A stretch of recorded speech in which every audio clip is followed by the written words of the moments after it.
Okay folks, so this is going to be just a short video to show you some specific points on drawing the skull and relating it to a portrait, okay? So I think that will help out because if you're learning to draw the skull, you're probably drawing portraits. So let's just start with, I'll try to draw this big enough so you guys can see it here. Hopefully on the screen it's good. So big shape of the head, right? That's what we're always looking for. Okay, head, and then let's just put a little neck on him here. Okay, so just think of this as just a big egg. You can think of it as a box, an egg.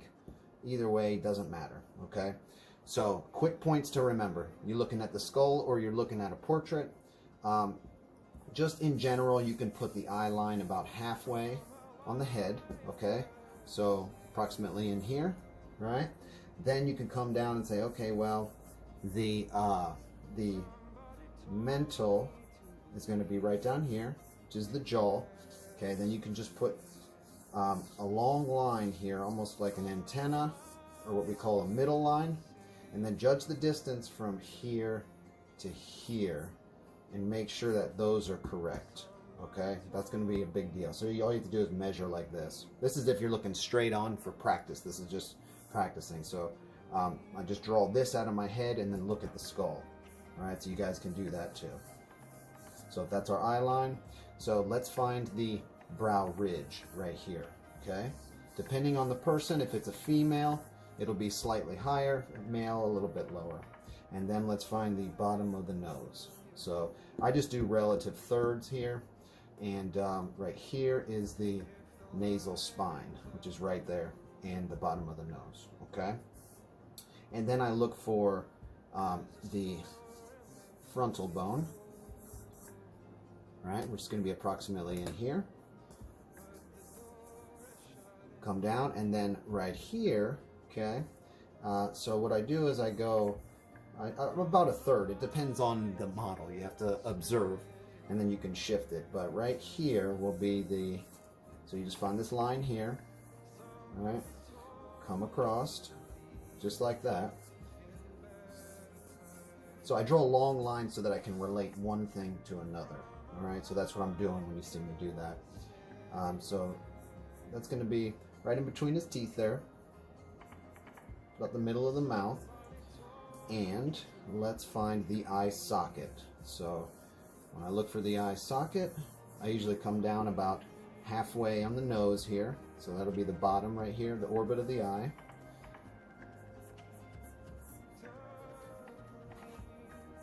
And then one of the important things that I always look for is this area right here, which is the keystone wedge, as a lot of people call it. You've probably heard it before.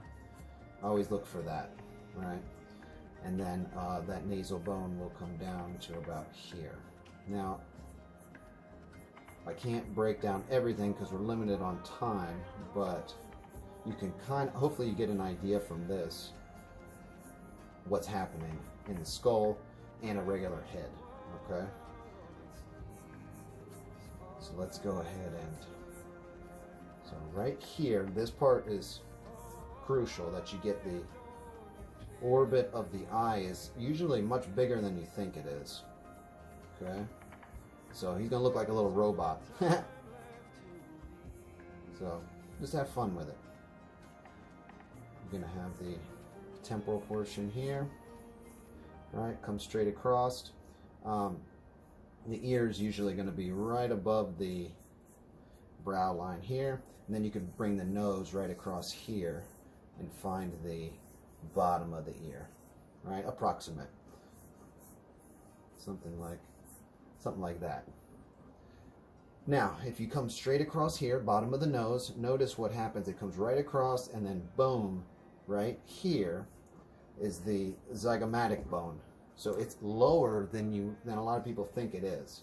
Okay, it's almost runs right with, look at the nasal spines here, come right across. Look, it's right about there.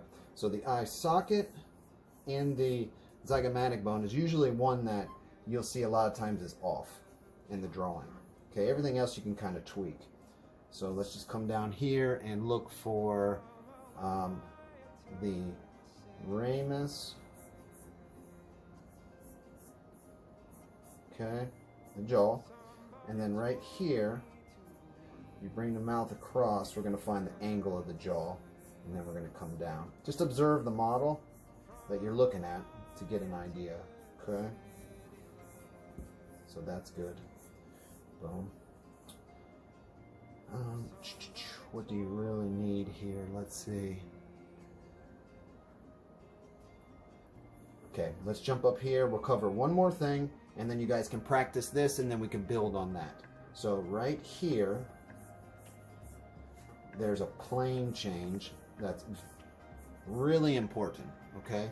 It's the frontal eminence right here. So there's going to be a plane change here.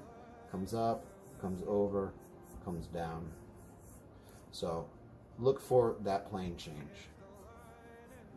Okay, when you're drawing the portrait, that's going to be crucial on this frontal bone. All right, so I think for now that's good. So hopefully that relates a few things. You guys can watch it again, rewatch the video, and try to get some of the points. It's not everything on the skull, but it's a few things that should help out. Okay, and I'll see you on the next video. Okay, take care.